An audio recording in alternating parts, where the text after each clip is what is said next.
آپ کے دائیں بائیں ہوتے ہیں نا، آپ کے خدمت گزار ہوتے ہیں، آپ کے ساتھ اٹیچ ہوتے ہیں، ان کے اگر اوپر غربت آتی ہے، پریشانی آتی ہے، آزمائش آتی ہے، تکلیف آتی ہے، تو وہ ان کا ذاتی معاملہ نہیں. میرے نبی پاک نے اسے ذاتی معاملہ نہیں کہا. حضرت ربیہ بن کعب کی وہ حدیث تو سارے لوگ سناتے ہیں کہ وضو کرایا کرتے تھے تو نبی پاک نے فرمایا کچھ مانگ لے. انہوں نے جنت میں نبی پاک کا پڑوس ہی مانگ لیا. یہ بخاری میں موجود ہے. لیکن وہ والی حدیث بھی پڑھو کہ جب نبی پاک نے انہیں کہا کہ ربیہ تو مجھے وضو کراتا رہتا، شادی کیوں نہیں کرتا؟ حضور نے نہیں فرمایا کہ اس کا ذاتی معاملہ میں شادی کراؤں گا، میں اس کام میں کیوں آؤں گا، شادی کیوں نہیں کرتا؟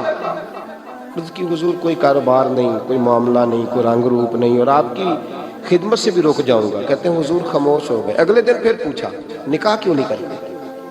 میں نے کہا حضور نہ کاروبار ہے، نہ گھر ہے، نہ مکان ہے، نہ رنگ روپ ہے، کون رشتہ دے گا؟ جب میں یہ کہہ کے باہر نکلا نا حضور خاموش ہو گئے، تو میرے دل میں خیال آیا ربیہ تو بحث کیوں کرتا ہے اور ان کو بتاتا ہے جنہیں اللہ نے سارا کچھ ہی عطا فرمایا ہوا ہے. حضور کہتے ہیں شادی کیوں نہیں کرتا؟ تو چپ کر کے کہہ دے محبوبہ جیسے دل کرتا ہے ویسے کر دے، تو آگے سے دلیلیں دیتا پھرتا ہے. یہ بھی کو بات ہوئی. فرماتے ہیں اگلے دن میں نے ارادہ کر لیا، حضور نے اگر آج کہا تو کہہ دینا یا رسول اللہ جیسے دل ہو کرے. میں نے وضو کرایا. میرا خیال تھا حضور یہاں روک کے کہیں گے، یہاں روک کے کہیں گے، پر حضور نے آج بات ہی کوئی نہ کی.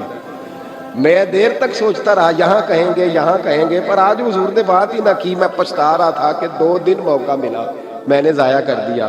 فرماتے ہیں وضو پورا کرا کے جب میں باہر نکلا دروازے تک پہنچا تو محبوب نے آواز دی. بات سن میں ٹھہر گیا. فرمایا شادی کیوں نہیں کرتی؟ کہتے ہیں میرا تو دل پھولوں کی طرح کھل اٹھا. میں نے کہا یا رسول اللہ جیسے دل کرتا ہے کرا دے. نبی پاک علیہ الصلوۃ والسلام نے فرمایا فلاں قبیلے کے سردار کے پاس جا، اسے کہا اپنی بیٹی کا نکاح تیرے ساتھ کر.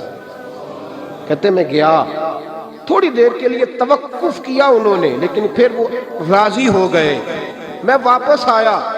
سنو یہ جی اس کا ذاتی معاملہ ہے، لیکن نبی پاک نے دیکھا کہ اس کو ضرورت ہے میری، اس کا نکاح نہیں ہو رہا، گھر نہیں آباد ہو رہا، تو حضور نے پورا کردار ادا کیا. میرے محبوب کریم علیہ الصلوۃ والسلام نے حضرت حارثہ بن نعمان کو بلایا. فرمایا تیرا ایک مکان خالی ہے؟ کہ یا رسول اللہ ہاں. فرمایا یہ میرے ربیہ کو دے دے، اس میں رہا کرے گا، دلہن کو لائے گا. حضرت بریدہ اسلمی کو بلایا. فرمایا کہ کھجور کی گٹھلی کے برابر سونا چاہیے. یا رسول اللہ کس لیے؟ فرمایا میرے اس غلام نے اپنی بیوی کو حق مہر دینا ہے. حضرت سیدنا عثمان غنی کو بلایا، تیسرے صحابی. فرمایا ایک مینڈے کا بندوبست تو نے کر کے دینا ہے. حضور کس لیے؟ فرمایا میں نے اپنے غلام کا ولیمہ کرنا، بکرے کا بندوبست کر. ساری تیاریاں کر کے دی. حضرت ربیہ کہتے ہیں جب میں دلہن بیاہ کے گھر لایا تو میرے دوست یار رشتہ دار مبارک دینے آئے. کہنے لگے تیری کیا بات ہے، شادی بھی اعلیٰ خاندان، ولیمہ بھی، اور کھجور کی گٹھلی کے برابر حق مہر بھی. حضرت ربیہ رو پڑے. فرمانے لگے میں تو کالا کلوٹا حبشی غلام تھا، سلام بھی کوئی نہیں لیتا تھا، مجھے مبارک نہ دو، میرے مصطفیٰ پہ درود و سلام پڑھو. یہ سارا حضور کا کرم ہے. کہتے ہیں اس کا ذاتی معاملہ ہے. بھئی سارا دن تیرے ساتھ رہتا ہے، اٹھتا بیٹھتا ہے، تیری نوکری کرتا ہے، تو نے کبھی پلٹ کے دیکھا ہی نہیں، تو نے کبھی اشک شوئی نہیں کی، تو نے اتنا ٹائم ہی نہیں دیا کہ تیرے کندھے پہ سر رکھ کے رو سکے، تیری توجہ ہی نہیں. نبی رحمت علیہ السلام دائیں بائیں والوں آگے پیچھے والوں کا خیال رکھتے، جہاں جس کو ضرورت ہوتی حضور اس کی ضرورت میں پہنچتے، اشک شوئی کرتے، نبی پاک پیار کرتے.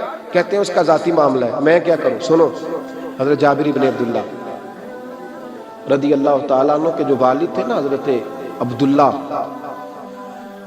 عبداللہ بن عمر رضی اللہ تعالیٰ عنہ، وہ اعلیٰ ترین احد کے شہید ہیں کہ نبی پاک فرماتے ہیں رب کریم نے خود ان سے گفتگو فرمائی ہے، خود ان سے گفتگو کی اللہ تبارک و تعالیٰ نے.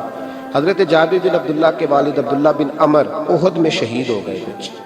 6 یا 10 بہنیں تھیں ان کی. قرضے چڑھ گئے، کاروبار میں نقصان ہو گیا. ضروری نہیں کہ کوئی آدمی دھوکے بازی ہو تو وہ مقروض ہوتا ہے، یہ ضروری نہیں. تلک الایام نداولها بین الناس. اللہ لوگوں کے دن پھیرتا ہے، حالات تبدیل کرتا ہے. صحابی پہ کچھ شک کر سکتا ہے؟ لیکن حضرت جابر کہتے ہیں اتنا قرضہ چڑھ گیا کہ ایک ایک بال میرا قرضے میں ڈوب گیا. قرضے بڑے دینے تھے، مقروض آتے، تنگ کرتے. خود نبی کریم علیہ السلام نے فرمایا ہے کہ جو مقروض ہوتا ہے وہ قیدی ہوتا ہے، جب تک قرض دے نہیں لیتا اتنی دیر تک وہ آزاد نہیں ہوتا. حضرت جابر ابن عبداللہ کہتے ہیں میرے باغ میں کھجوریں پکی تھی. یہ بخاری میں بھی ہے، کنز المال میں بھی ہے، ابن کثیر میں بھی ہے، امام حلبی نے سیرت حلبیہ میں بھی لکھا ہے، 20 درجنوں کتابوں میں آپ کو روایت ملی.